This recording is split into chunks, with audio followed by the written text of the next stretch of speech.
sini sudah disediakan sebuah masalah, namun apapun masalahnya minunya teh botol sosro gitu ya. Selalu ada masalah yang semua jadi Smoipus Solution. Biar apa? Iya betul, biar bisa sih gitu kan ya.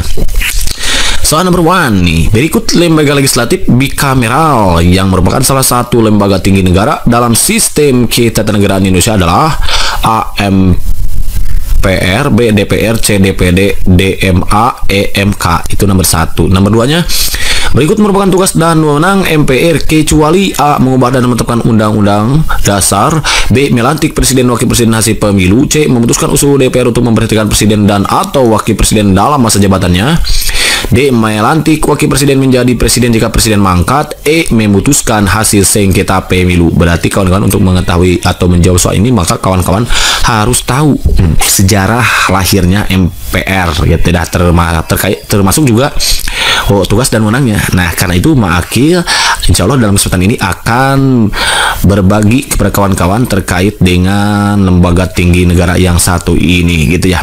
Jadi kawan-kawan perlu kita ketahui bahwa MPR gitu ya. MPR itu adalah lembaga legislatif. Nah ini sudah ada ya, lembaga legislatif bikameral. Bikameral itu apa? Dia yang memiliki ya, yang praktik pemerintahnya itu ada dua kamar ya, dua kamar. Kamar satu itu dia parlemen, kamar keduanya dia adalah legislatif gitu kawan-kawan. Nah itu dia, itu definisinya ya, yang merupakan salah satu lembaga tinggi negara. Nah, yang asalnya itu kan lembaga tertinggi negara diganti jadi lembaga tinggi negara. Asalnya dia MPR itu dianggap lembaga tertinggi negara gitu. Kalau sekarang enggak gitu ya, jadi hanya tinggi aja, beda, dihapus ternya gitu. Walaupun hanya ternyata itu berpengaruh kepada kehidupan ini gitu kan ya.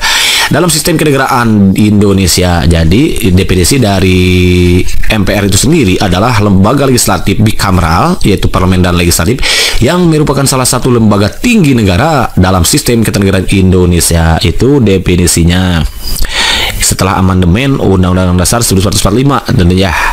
Kemudian anggota MPR DPR nih, anggota MPR DPR MPR itu terdiri dari DPR dan DPD. Nah, jadi anggota MPR itu terdiri dari anggota DPR dan DPD. Ini sudah tertuang di kawan-kawan kalau mau tahu di pasal 2 kalau nggak salah itu ya, karena pasal 2 itu ada ayat 3 ayat ya, ayat 1, ayat 2 dan ayat 3. Kalau kawan-kawan lupa silakan searching lagi video Ma'akil yang depas pasal 2. Kalau nggak salah itu bunyinya kayak gini gitu ya.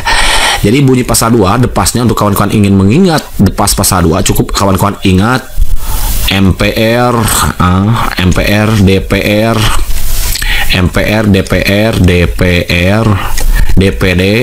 DPD, jadi agak panjang lumayan ini ya. Bersidang suter. Nah, maksudnya gimana? Pasal 2 ayat 1 MPR dan DPR. MPR itu terdiri dari DPR dan DPD, itu pasal 2 ayat 1-nya. Kemudian pasal 2-nya MPR itu bersidang 1 kali dalam setahun di ibu kota negara. Nah, ini pasal 2 ayat 2-nya nih. Suter. Nah, MPR itu memutuskan dengan suara terbanyak kalau nggak salah gitu ya, keputusan diambil berdasarkan suara terbanyak. Suter itu suara terbanyak. Pokoknya kawan-kawan searching lagi video Ma'akil ya. Jadi intinya ternyata MPR itu terdiri dari anggota DPR dan DPD. Dia terdapat di atau termaktub di dalam pasal 2 ayat 1 ya, gitu kan ya. Karena pasal 2 ada ayat 3 ayat. Silakan kawan-kawan searching lagi. Nah, kemudian sebelum reformasi MPR merupakan lembaga tertinggi negara. Tadi sudah dikatakan Ma'akil ya, dia sebelum reformasinya itu bahwa MPR merupakan lembaga tertinggi negara. Nah, kemudian MPR bersidang sedikitnya sekali dalam 5 tahun di ibu kota negara. Tadi sudah ya, pokoknya dibaca lagi pasal 2-nya. Kemudian awal mulanya begini nih, awal mulanya MPR itu berawal dari tanggal 17 Agustus 1945, yaitu hari proklamasi kemerdekaan Indonesia, bahwa bangsa Indonesia itu memulai sejarahnya. Nah, karena sudah mulai merdeka, maka kita sebagai bangsa Indonesia sudah memulai sejarahnya sebagai sebuah bangsa yang masih muda, masih itu muda, terutama dalam menyusun pemerintahan, dan ya masih muda dalam menyusun pemerintahan kemudian politik, dan administrasi negara.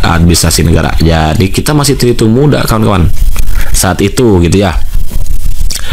Dan dengan berlandaskan saat itu kita berpijak kepada ideologi Pancasila. Nah, Pancasila, karena Pancasila sudah diciptakan lebih dulu oleh bangsa Indonesia sebelum kita merdeka, yaitu sebelumnya kan, karena Pancasila itu sudah ditetapkan lahir tanggal 1 Juni, kemudian lahir 1 Juni ya, sementara merdeka kan tanggal 17, yang akhirnya nanti 1 Juni, 22 Juni itu ada Piagam Jakarta dan disahkan gitu, pengesahannya adalah 18 Agustus gitu kan kawan ya. Tapi sudah lahir di sini. Ini jadikan ideologi kita saat itu gitu kawan-kawan ya. Kemudian yang selanjutnya tanggal 18 Agustus gitu kan. 18 Agustus 1945 Undang-Undang Dasar 1945 baru diresmikan gitu ya, disahkan. Nah, itu melalui apa? Iya betul, rapat PPKI gitu, PPKI gitu ya. Rapat yang pertama itu kan 18 Agustus kan, ada 3 kali rapat. Namun beberapa buku ada yang mengatakan 4 kali rapat, dimulai dari 18, 19, lalu 22. Itu yang banyak kita kenal, itu 3 rapat ya, 18, 11, 22. Ada yang mengatakan rapat juga di 20 kalau nggak salah itu ya. Ada 4 ya. Pokoknya silahkan kawan-kawan searching lagi video akhir tentang PPKI gitu ya untuk lebih jelasnya gitu kan kawan. Kemudian ini saat itu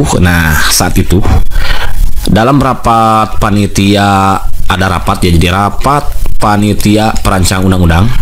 Dalam rapat panitia perancang undang-undang, perancang UUD, Supomo saat itu, karena Supomo itu disebut arsitek undang-undang nih, Supomo menyampaikan bahwa Badan Permusyawaratan saat itu menyampaikan bahwa kita tulis aja ya, Badan Permusyawaratan, gitu ya. Perbahasan permusyawaratan berubah menjadi MPR. Nah, jadi BPR gitu, Badan Permusyawaratan berubah menjadi MPR gitu ya, MPR gitu. Dengan anggapan bahwa MPR ini terdiri atas seluruh wakil rakyat saat itu ya. Seluruh wakil rakyat ya, dia menganggap bahwa MPR saat itu adalah seluruh wakil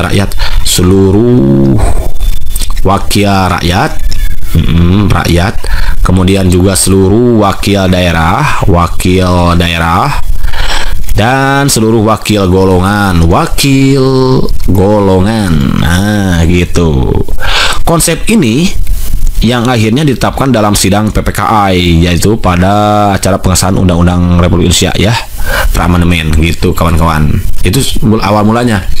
Jadi ada rapat panitia perancang undang-undang, yaitu ketua Supomo saat itu kalau nggak salah, Soekarno gitu kalau nggak salah, pokoknya kawan-kawan searching lagi video Maki ya. Rapat panitia perancang undang-undang itu Soekarno kalau nggak salah ketuanya itu.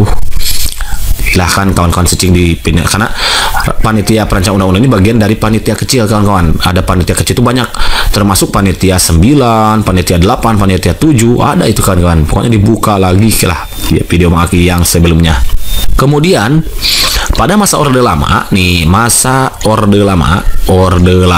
yaitu tahun 1945. Orde Lama itu kan tahun 1945 sampai 1965. Dan Orde Baru, nah kita harus tahu nih, Orde Baru, Orla gitu ya. Orde Baru yaitu tahun 1965 sampai 1999. Itu jadi bicara terbentuknya undang-undang nih kita ya. Jadi bermula dari panitia, ada rapat panitia perancang undang-undang, karena undang-undang ini baru disahkan tanggal 18-nya kalau nggak salah ya, di keesokan harinya ya, 18 Agustus, yaitu pengesahan undang-undang nih oleh dalam rapat PPKI gitu kawan-kawan. Kemudian pada masa Orde Lama ternyata jadi di saat ini pada awal Orde Lama, MPR itu belum dibentuk kawan-kawan. Jadi pada saat ini belum dibentuk MPR itu. MPR belum dibentuk, karena belum dibentuk secara utuh, belum dibentuk terus aja tuh ya.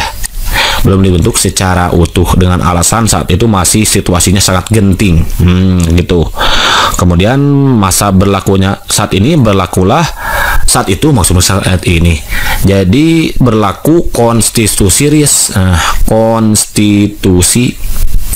RIS kawan-kawan, RIS, yaitu tahun 1949 sampai 1950 ya. Jadi jadi MPR itu saat itu belum dibentuk secara utuh karena masih genting, namun ada konstitusi RIS ya, Republik Indonesia Serikat ya, kalau nggak salah itu sementara gitu, Republik Indonesia Serikat ya, RIS itu Republik Indonesia Serikat, RIS 1949 sampai 1950, dan Undang-Undang UUD sementara dan UUD S sementara, kalau S di sini sementara, yaitu tahun 1950 sampai 1959.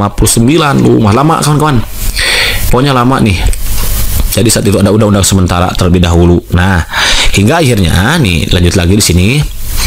Pada tanggal 15 Desember 1955 ini pertama kali lakukan pemilu ya, kalau nggak salah ini pemilu untuk memilih anggota konstituan yang disertai tugas membuat UUD,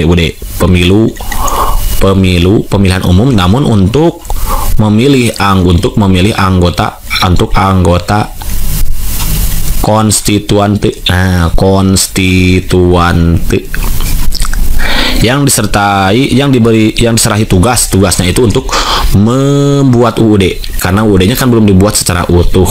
Baru disahkan tanggal 18 Agustus 1945, namun ternyata belum utuh karena saat itu masih genting. Maka tanggal 15 Desember 1945 pemilu untuk menganggota konstituante yang diserahi tugas untuk membuat undang-undang gitu kawan-kawan. Namun ternyata konstituante yang semula diharapkan dapat menetapkan UUD ini, yang ini ya, ternyata dia menemui jalan buntu gitu kawan-kawan, pusing mungkin gitu ya. Dan akhirnya di tengah perjalanan, di tengah banyak sekali perdebatan yang tidak ada ujungnya gitu saat itu, maka tanggal 22 April, kita tulis lagi tanggal 22 April tahun 1959, pemerintah mengajukan untuk kembali mengajukan untuk back kembali gitu ya aja, back kembali kepada Undang-Undang Dasar 1945. Jadi pada masa ini orde lama ya 1945 sampai 1946 itu kan ada konstitusi RIS ya 1949 sampai 1950 di sini berarti, dan berlaku-lakuannya undang-undang sementara yaitu tahun 1950 sampai 1959, lama sekali itu kawan-kawan. Akhirnya karena tadi tidak 15 Desember 1955 dilakukanlah pemilihan untuk menganggota konstituante, yaitu diserahi tugas untuk membuat undang-undang ya, jadi untuk menyempurnakan kayaknya gitu ya, karena kan tanggal 18 Agustus sudah disahkan gitu. 22 April 1959 pemerintah mengajukan untuk kembali kepada Undang-Undang 1945 gitu. Nah, hingga akhirnya muncullah tanggal 5 Juli 1959. Apa coba? Iya betul, dekret presiden ya, dekret presiden. Nah, yaitu tanggal 5 Juli tahun 1959. Di mana isi dekret ini diantaranya satu. Nih kalau kawan-kawan mau tahu boleh kita tulis satu. Isi dekret presiden itu adalah pembubaran konstituante. Jadi dibubarkan tuh pembubaran konstituante karena ya hanya perdebatan saja gitu ya, konstituante. Sebentar perdebatan kan harus kita hindarkan gitu, sekalipun kita benar gitu ya. Okay, and then kedua itu adalah berlakunya kembali, itu kan sudah ya. Berlakunya kembali, back gitu aja lah gitu biar gak capek nulis makanya gitu. Kembali UUD 1945 gitu, dan tidak berlaku lagi UUD 1950, yaitu UUD sementara itu kawan-kawan ya. Kemudian yang ketiga itu adalah pembentukan MPR sementara. Jadi pembentukan MPRS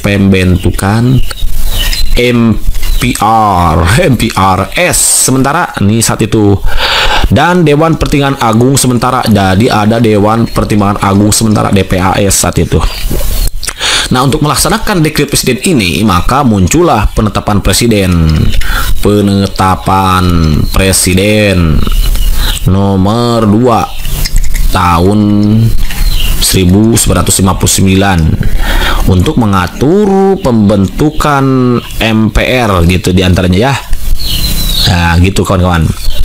Sehingga nanti di sini di Kepres itu diantaranya ditetapkan satu nih isinya itu MPRS tidak terdiri atas. Nah ini tentang ini isi penetapan Presiden nomor 2 tahun 1999 ini mengatur gitu aja tuh bolehlah mengatur pembentukan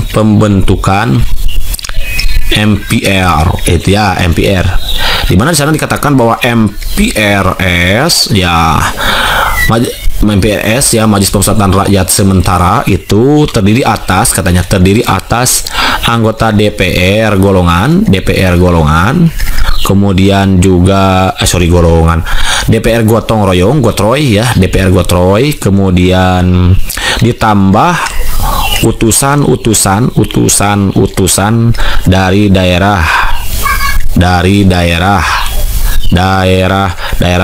dan golongan katanya. Itu yang satu. Yang kedua, jumlahnya juga diatur kawan-kawan.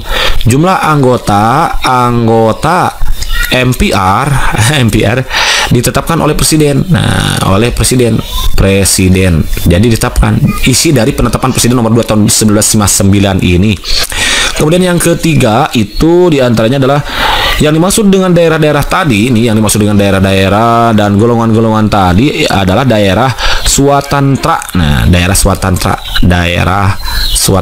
Jadi lanjutannya dari sini. Nah, yang dimaksud dengan daerah utusan atau daerah-daerah itu ya, dengan daerah-daerah atau golongan-golongan itu adalah daerah swatantra tingkat 1.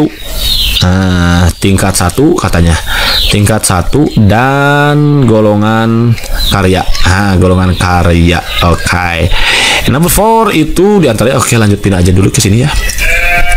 Number 4, anggota tambahan MPRS itu diangkat oleh presiden. Katanya anggota tambahan MPRS itu diangkat oleh presiden dan mengangkat sumpah menurut agamanya di hadapan presiden, ketua MPRS ya, atau ketua MPRS yang dikuasakan oleh pendiri itu ya pokoknya.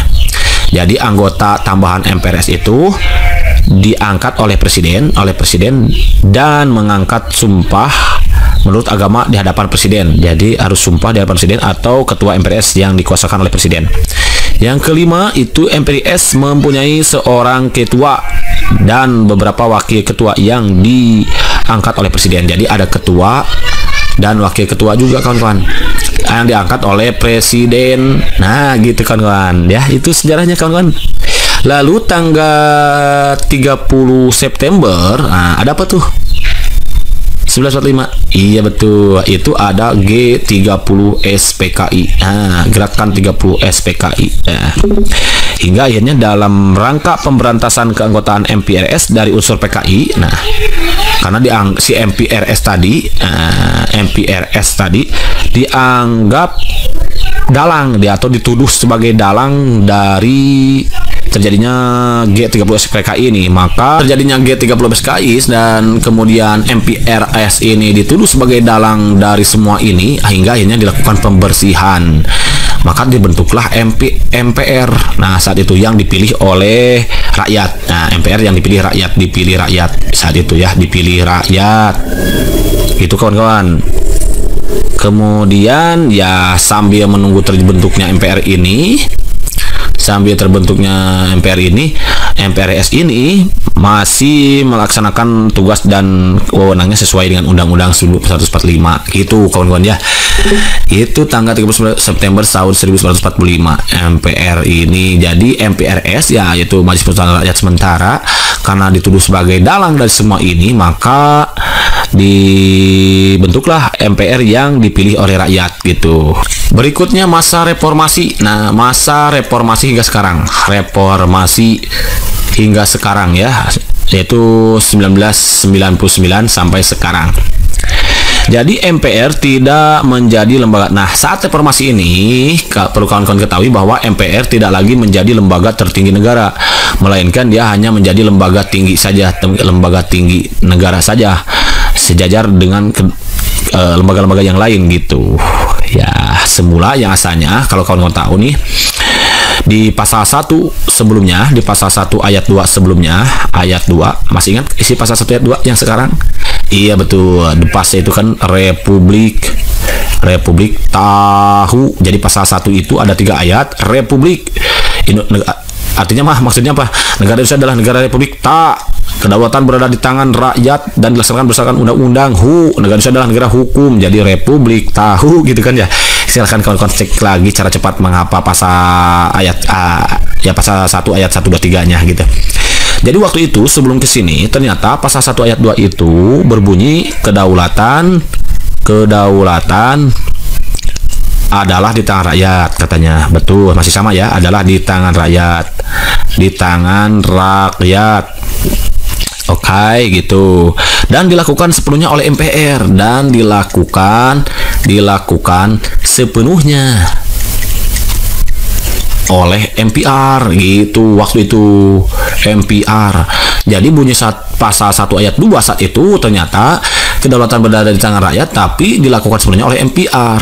Nah, akhirnya di amandemen jadilah bahwa kedaulatan berada di tangan rakyat dan dilaksanakan sepenuhnya oleh berdasarkan undang-undang gitu. Sekarang diganti jadi kedaulatan berada di tangan rakyat dan dilaksanakan menurut undang-undang. Itu pasal 1 yang sekarang, pasal 1 ayat 2-nya gitu kawan. Kemudian yang terakhir nih, nah ini kita ke intinya, tugas dan wewenang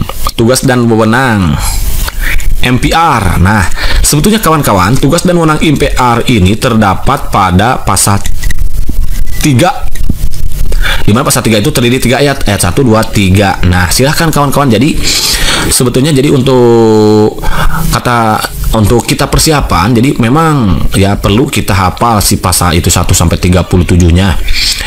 Walaupun tidak keluar gitu ya, nggak masalah karena minimal kita tahu gitu ya. Karena kalau sudah tahu, siapa tahu nanti soalnya dibalik. Jadi kalau sekarang yang biasanya ditanyakan misalkan bunyi pasal 1 ayat 2, nah dibalik nanti itu seperti tugas dan wewenang MPR itu kan terdapat dalam pasal 3. Bisa saja gitu. Kita kan tahu, jadi tahu gitu. Kalau kita tahu pasal 3 berarti kita tahu tugas dan wewenang MPR gitu. Dimana depasnya sudah mengakibatkan saat itu kalau nggak salah ya. Kalau nggak salah depas pasal 3 itu pormi taktik. Nah, pormi taktik. Maksudnya gimana? Pormi ada 4 itu teh. Ya, itu teh. 1 mengubah menetapkan UUD, mengubah dan melantik presiden, pormi taktik gitu kalau nggak salah. Silahkan kawan-kawan searching lagi pokoknya ya pasal 3-nya ya, agak sedikit lupa itu ya. Pasnya itu adalah pormi taktik berhenti. Nah, berhenti maksudnya gimana? Pormi ada 4 nanti mengubah, yang pertama menetapkan, melantik dan memberhentikan gitu. Jadi pasal 1 mengubah dan menetapkan nih. Jadi tugas MPR itu adalah mengubah dan menetapkan UUD, kemudian melantik presiden dan wakil presiden, memberhentikan presiden dan wakil presiden dalam masa jabatannya gitu kawan-kawan. Silakan kawan-kawan cari lagi. Nah, ternyata di pasal 3 itu terkait dengan tugas dan wewenang MPR. Jadi kalau kawan mau tahu secara garis besarnya, tugas MPR itu 1 nih, dia mengubah dan menetapkan UUD, menetapkan Undang-Undang Dasar. Nah, 1. Yang kedua, ini kan terdapat dalam pasal 3 ayat 1 tuh. Itu sebabnya kenapa kita harus tahu UUD pasal 1 sampai 37 gitu. Karena di sana ya kita kalau sudah tahu enak gitu kawan-kawan ya. Ada tugas MPR nanti juga sama di sana di pasal 8-nya, belum lagi di pasal 8-nya nanti kawan-kawan harus baca lagi nih. Ini berkaitan dengan MPR gitu, MPR. Jadi kita harus tahu ya. Mengubah dan menetapkan UUD. Kemudian berikutnya adalah melantik presiden dan wakil presiden. Nah, melantik kan ada ya, melantik presiden dan wapres hasil pemilu. Hasil pemilu itu yang kedua. Yang ketiganya itu kita MPR bertugas untuk memutuskan usul DPR untuk memberhentikan presiden, memberhentikan itu kan pasal 3 ayat 3, memberhentikan presiden atau wakil presiden dalam masa jabatannya gitu, memberhentikan presiden dan wapres dalam masa jabatannya. Yang keempat itu adalah melantik wakil presiden menjadi presiden. Nah, melantik presiden, melantik wapres menjadi presiden, yaitu ini sesuai pasal 8 kawan-kawan. Nanti itu kan kata Maki juga harus tahu pasal-pasal ini. Kenapa harus menjadikan wapres menjadi presiden? Di pasal 8 ada. Itu kawan-kawan ya. Kenapa harus memberhentikan presiden? Di pasal 8 juga ada kalau nggak salah ya. Pasal 8 ini dia dibahasnya. Kemudian pasal yang kelimanya tugasnya itu adalah memilih wakil presiden dan wakil presiden, memilih wakil presiden, wapres. Nah, memilih wapres. Kenapa harus dipilih wapres? Nah, ya kalau terjadi kekosongan wakil presiden gitu ya, maka MPR menyelenggarakan sidang paripurna dalam waktu paling lambat 60 hari. Oke, kalau penjelasannya bolehlah. Oke, kita tulis lagi dulu lah di sini ya biar lebih enak nih. Kenapa harus memilih wakil presiden? Jadi ini wakil presiden dipilih apabila terjadi kekosongan wakil presiden. Maka MPR menyelenggarakan sidang paripurna dalam waktu paling lambat 60 hari. Ya, jadi MPR sidang paripurna, sidang paling lambat 60 hari ya, 60 hari untuk memilih wakil presiden dari mana? Dari dua calon yang diusulkan oleh presiden apabila terjadi jabatan atau kekosongan jabatan wakil presiden ini gitu kan kawan ya. Kenapa ini kalau yang ini melantik presiden ya, melantik wakil presiden menjadi presiden itu kenapa? Karena apabila presiden mangkat, berhenti atau diberhentikan atau tidak dapat melakukan kewajibannya dalam masa jabatannya, maka ia digantikan oleh wakil presiden sampai berakhir masa jabatannya. Jika terjadi kekosongan jabatan presiden, maka MPR segera menyelenggarakan sidang paripurna untuk melantik wakil presiden menjadi presiden. Nah, gitu pokoknya nanti insya Allah akan Maki lebih jelaskan lagi. Pokoknya ini secara gambaran secara umum tugas dan wewenang MPR ya, mengubah dan menetapkan undang-undang, melantik presiden dan wakil presiden, hasil pemilu, memutuskan usul DPR untuk memberhentikan presiden dan wakil presiden, melantik wapres untuk jadi presiden apabila presidennya mangkat. Ini ada di pasal 8. Itu sebabnya kata Maki tadi kita harus menguasai pasal 8. Kemudian memilih wakil presiden. Nah, dia juga ada di pasal 8. Jadi kalau wakil presiden nggak ada, MPR sidang paling lambat 60 hari untuk memilih dua calon yang diusulkan oleh presiden gitu ya.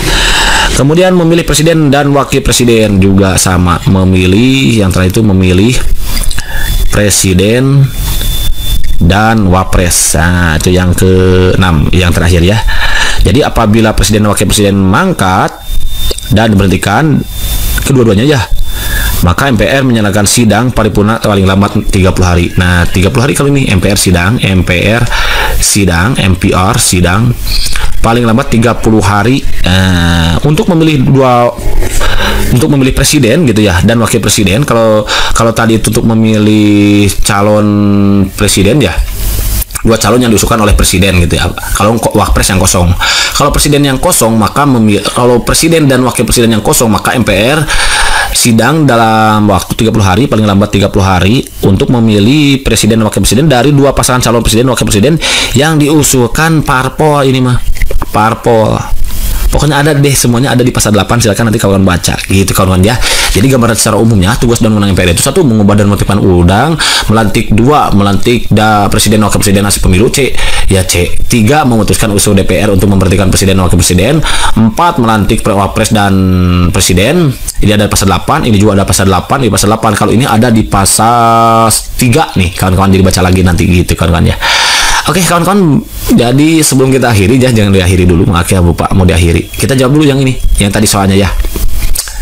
Nah, jadi lembaga tinggi ini sudah kejawab MPR. Kemudian yang ini beri tugas wewenang MPR yang kecuali mengubah dan menerapkan undang-undang masuk, melantik presiden wakil presiden hasil pemilu masuk, memutuskan usul DPR untuk memberhentikan presiden wakil presiden dalam masa jabatannya masuk, melantik wakil presiden menjadi presiden jika presiden mangkat masuk, memutuskan hasil sengketa pemilu. Karena itu bukan tugas dan wewenang MPR gitu kan ya.